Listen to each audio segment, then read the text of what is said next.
अज रात दे तारे दसदे ने अज अर्श सजाया जाना है ज़ारां विच रोवन वाले नू मेहमान बनाया जाना है अज रात दे तारे दसदे ने सफ़ा बन के खलोना नबियां ने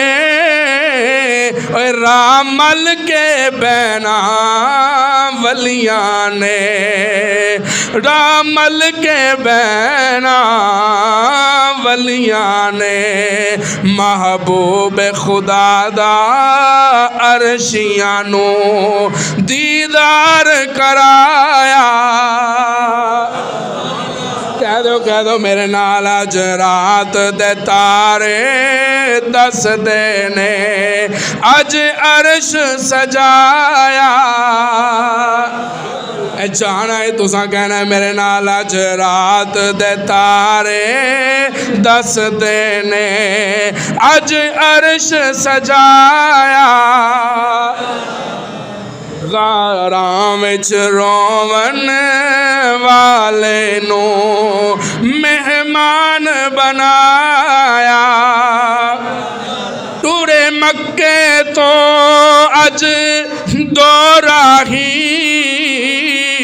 जिबरील ते एक रब दा माही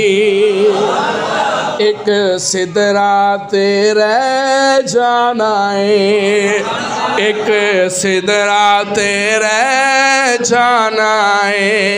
एक कोल बुलाया जाना है अज रात दे तारे दसदे ने अज अर्श सजाया